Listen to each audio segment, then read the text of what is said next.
अब चांद पर रात हो चुकी है और इसी के साथ चंद्रयान 3 के वापस जगने की सभी उम्मीदें भी खत्म हो चुकी हैं। लेकिन जिन 14 दिनों के कार्यों के लिए चंद्रयान 3 को भेजा गया था, उसने उन कार्यों को सफलता पूर्वक किया। सबसे पहले हमारे भारत के चंद्रयान 3 ने 23 अगस्त को विक्रम लैंडर और प्रज्ञान रोवर को चंद्रमा के दक्षिणी ध्रुवीय इलाके में सफलता पूर्वक लैंड करा के इतिहास रच दिया। जो अमेरिका, रूस और चीन नहीं कर सका, वो भारत ने कर दिखाया। इसके बाद प्रज्ञान और विक्रम ने चांद के इस इलाके में कई खोजें की। चंद्रमा की सतह पर चहलकदमी करते हुए प्रज्ञान रोवर ने बड़ी बड़ी खोजें की हैं। पिछले कुछ दिनों में कभी चंद्रयान 3 ने बताया कि चांद पर भूकंप आते हैं, तो कभी चंद्रयान 3 ने हमें बताया कि चांद पर ऑक्सीजन मौजूद है। चांद के दक्षिण ध्रुवीय क्षेत्र में पहली बार किसी लैंडर द्वारा तापमान लिया गया है। विक्रम लैंडर ने सतह की जो जांच की, उससे ये पता चलता है कि सतह के नीचे सर्दी ज्यादा है, लेकिन इस बात के भी प्रमाण मिले हैं कि चांद की सतह सुपर इंसुलेटर है, यानी चांद की सतह का सबसे ऊपरी हिस्सा तीव्र इंसुलेशन के लिए जाना जाता है। यहाँ पर तापमान रात में -300 और दिन में 113 डिग्री सेल्सियस तक जा सकता है, लेकिन जैसे जैसे 30 सेंटीमीटर या उससे नीचे जाएंगे तो तापमान स्थिर हो जाएगा। चंद्रयान 3 के रोवर ने दक्षिणी ध्रुव पर सल्फर का भी पता लगाया।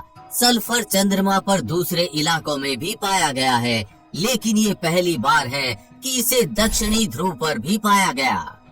इस आधार पर कहा जा सकता है कि चंद्रयान 3 मिशन का डाटा विज्ञान के उद्देश्यों के नतीजों को भी निर्धारित करेगा। यही चंद्रयान 3 के लैंडर और रोवर चांद पर गहरी नींद में सो गए, लेकिन चांद पर भेजा गया एक और रोवर यानी चीन का रोवर Yutu-2 चंद्रमा की सतह को लगातार नाप रहा है।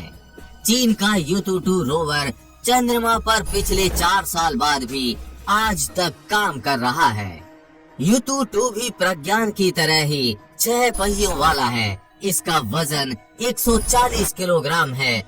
चीन की अंतरिक्ष एजेंसी ने शुक्रवार को एक तस्वीर जारी की है, जिसमें दिखाया गया है कि किस तरह से Yutu-2 रोवर चांद पर अपना सफर तय कर रहा है। इस ट्रेवल रूट में नजर आ रहा है कि Yutu-2 रोवर लगातार चांद पर आगे बढ़ रहा है। खबर है कि चीन का रोवर अगर ऐसे ही आगे बढ़ता रहा तो कुछ दिनों बाद में भारत के रोवर प्रज्ञान और लैंडर विक्रम के पास पहुंच जाएगा। चीनी रोवर ने शुक्रवार को धरती से 3,84,000 किलोमीटर की दूरी से चांद की तस्वीरों को मिलाकर रोवर के आसपास की एक अद्भुत तस्वीर बनाई है।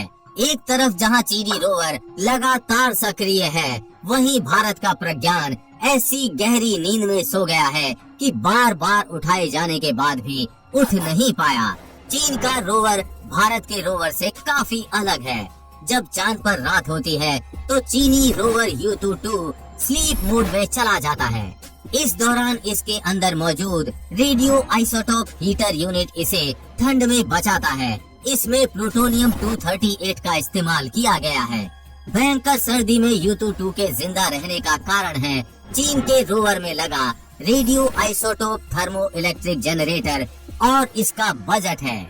Radio isotope thermo electric generator काफी महंगे होते हैं, इस वजह से मिशन की कुल लागत भी बढ़ जाती है। भारत के चंद्रयान 3 के लैंडर रोवर में ये जनरेटर नहीं था, जिसकी वजह से रोवर प्रज्ञान और लैंडर विक्रम चांद पर जिंदा नहीं रह पाए, जबकि चीन के रोवर लैंडर में ये हीटर मौजूद है। इसीलिए ये 4 साल से आज तक काम कर रहा है।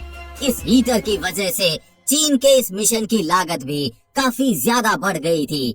चीन के इस चंद्र मिशन की कुल लागत $1.2 बिलियन यानी लगभग 9,990 करोड़ रुपए थी, जबकि चंद्रयान 3 मिशन की कुल लागत महज 650 करोड़ रुपए थी।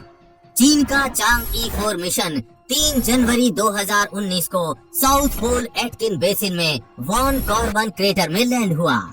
अमेरिकी space agency national aeronautics and space administration यानी नासा के मुताबिक लैंडिंग के कोऑर्डिनेट्स 45.4561 साउथ लैटिट्यूड और 177.5885 ईस्ट लॉन्गिट्यूड थे, जबकि चंद्रयान 3 69.367621 साउथ और 32.348126 ईस्ट लैंडिंग साइट है। भारतीय रोवर प्रज्ञान और चीनी रोवर U22 एक दूसरे से करीब 1800 किलोमीटर दूर हैं। वहीं शुक्रवार को तस्वीरों के बाद चीन के चांग E4 मिशन के मुख्य डिजाइन बड़े पैमाने पर फोटोज और वीडियोस का डेटा हासिल किया है। तो रोवर का कैमरा 2 बार घूमा और उसने 56 फोटो चांद की सतह के लिए।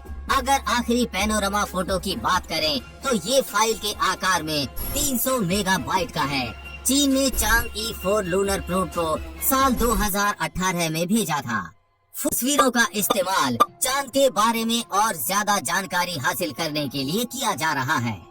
साथ ही ये भी निर्धारित किया जा रहा है कि आगे किस दिशा में U22 को आगे की सतह बहुत जटिल है और इसी वजह से जब हम रास्ता तय करते हैं तो हमें बहुत सतर्क रहना होता है ताकि रोवर आसानी से उस रास्ते पर चल सके। जब हमें तस्वीरों में कुछ रोचक दिखता है तो हम रोवर को वहां भेजते हैं ताकि उसकी और जांच की जा सके। चीनी रोवर U22 ने चांद के दूसरे हिस्से में कांच के रहस्यमयी गोलियों की खोज की है। U22 के चांद पर शीशे की गोलियां खोजने का विवरण देने वाला पेपर साइंस बुलेटिन में प्रकाशित हुआ है। चांद के सुदूर इलाके में चीन का ये रोवर पिछले 4 साल से सक्रिय है, जो उसके डिजाइन किए गए जीवन काल से ज्यादा है। चीन का रोवर अब तक चांद की सतह पर 1.5 किलोमीटर की यात्रा कर चुका है और 1 टेराबाइट के आसपास डेटा भेज चुका है। अब साल 2024 में चीन का अंतरिक्ष मिशन चांग E6 लॉन्च करने जा रहा है।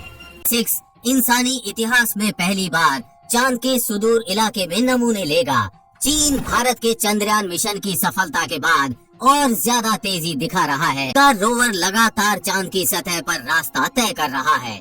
विशेषज्ञों के मुताबिक चीनी रोवर और भारत के प्रज्ञान रोवर के मुलाकात की वैसे तो कोई संभावना नहीं है, लेकिन अगर चीन का रोवर U22 कई और सालों तक काम करता रहा और वो दक्षिणी ध्रुव की तरफ ऐसे ही बढ़ता गया तो ऐसा संभव भी हो सकता है। वैसे चंद्रयान 3 का प्रज्ञान जहां चांद के दक्षिणी ध्रुव के पास है, वहीं चीन का रोवर भी अपने लैंडिंग साइट के पास ही बना हुआ है। पिछले 4 सालों में चीन का रोवर केवल 1.5 किलोमीटर का सफर तय कर पाया है। क्रम प्रज्ञान और चीनी रोवर के बीच दूरी करीब 1891 किलोमीटर की है। ऐसे में चीनी रोवर का प्रज्ञान तक पहुंचना अभी तक तो असंभव है। भले ही आज हमारे दोनों धुरंधर रोवर प्रज्ञान और लैंडर विक्रम चांद पर हमेशा के लिए गहरी नींद में सो गए हैं, लेकिन चंद्रयान 3 की सफलता इतनी बड़ी है कि अब कुछ सालों बाद ही लगता है भारत भी चीन से काफी एडवांस रोवर बनाकर चांद पर भेजेगा। चांद पर सो रहे अपने उन दोनों धुरंधरों रोवर प्रज्ञान और लैंडर विक्रम को शुक्रिया कहिए, जिन्होंने भारत के नाम को पूरी दुनिया में इतनी ऊंचाई तक चमकाया। भारत के इतिहास में चंद्रयान के दोनों धुरंधरों रोवर प्रज्ञान और लैंडर विक्रम को अनंत काल तक याद किया जाएगा। अगर आप चंद्रयान 3 की 14 दिन की खोजों को और विस्तार से समझना चाहते हैं तो उस वीडियो का लिंक नीचे कमेंट बॉक्स में दिया गया है। चंद्रयान 3 के भारत के नाम को ऊंचाइयों तक ले जाने वाले सफर के बारे में आप क्या कहेंगे, नीचे कमेंट बॉक्स में लिखकर बताना ना भूलें। हमें पूरी उम्मीद है कि आपको ये जानकारी अच्छी लगी होगी, और जानकारी अच्छी लगी हो तो शेयर के बटन पर क्लिक करके इस अच्छी जानकारी को ज्यादा से ज्यादा लोगों में फैलाएं, जिससे आपके दोस्त और रिश्तेदार भी कुछ अच्छा सीख पाएं। साथ ही आप भी वीडियो को लाइक जरूर करके जाएं। आगे भी ऐसी इंफॉर्मेटिव वीडियोस आती रहेंगी, इसलिए अपडेटेड रहने के लिए चैनल को सब्सक्राइब करके बेल नोटिफिकेशन ऑन जरूर कर लें। जल्द मिलेंगे ऐसी ही इंफॉर्मेटिव वीडियोस के साथ। और आपको कुछ अच्छा सिखाएंगे। तब तक के लिए जय हिंद, जय भारत।